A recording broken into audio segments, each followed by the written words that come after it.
Good morning. It's Sunday, February 8th, 2026.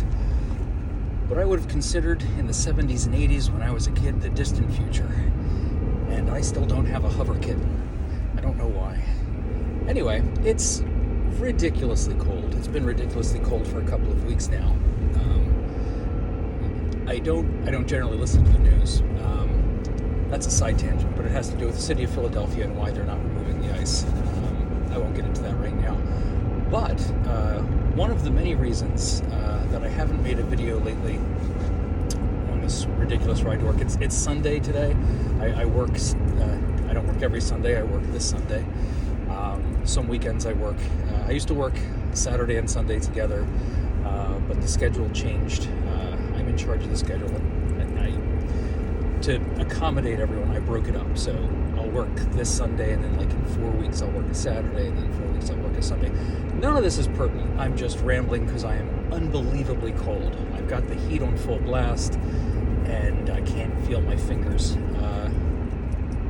Anyway, the point is, other than the fact that I don't have content and I'm a very boring person, the other reason I haven't made a video lately is because I've been using the time back and forth to work to listen to audiobooks. A series I'm hooked on right now is The Expanse.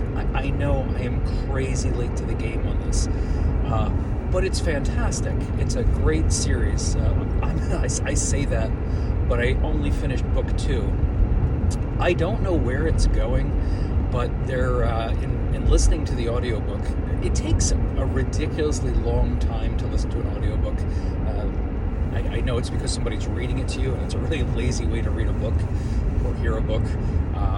But these things are like 20 hours long.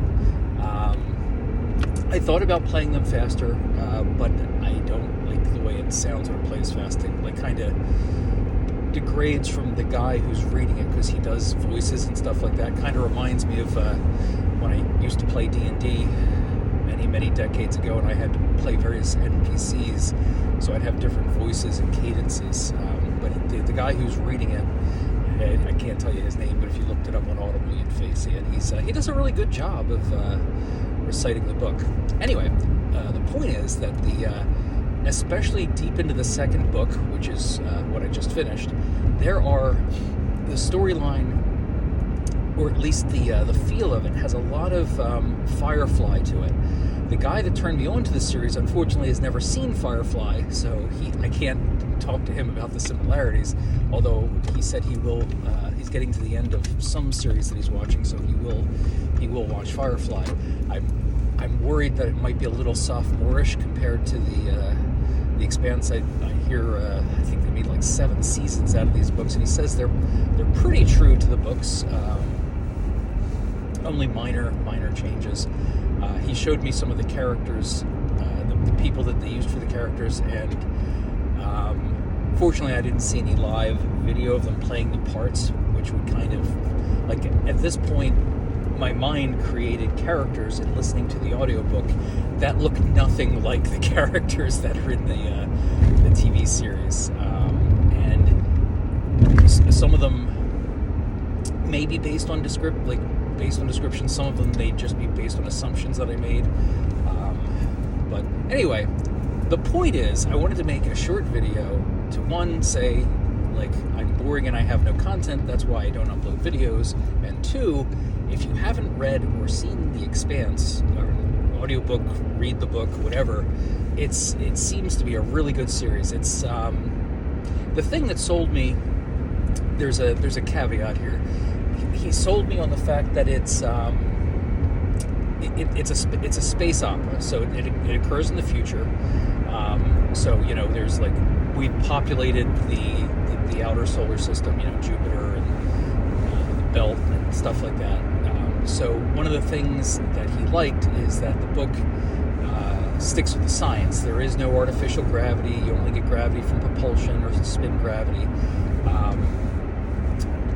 Like a lot of stuff. So, and I was cool with that. It rung true to me until the end of near the end of the first book. I'm not saying they broke that rule. What I'm saying is it went from being science fiction to being really science fiction-y. One of the main plots is really OP. It's funny, it's an acronym from the book, but that's not how I meant it. There's an overpowered thing in the like really overpowered thing in the book, and you find out about it eventually. I'm not really giving anything away, but other than that thing, it really does seem to like take all the science into account. Like, you know, when you're transmitting information from Earth to Mars or Earth to Jupiter or Io, whatever, the delay, they take into account the delay. So you can't, like, if you're on Io, you can't have a face-to-face conversation with someone on Earth in real time. There's a delay between the messages. So that kind of stuff, I love it when that kind of detail, and there's lots of little details like that come up. So it's a really good read. That's literally all I have, so I'm going to end this. Have a wonderful day.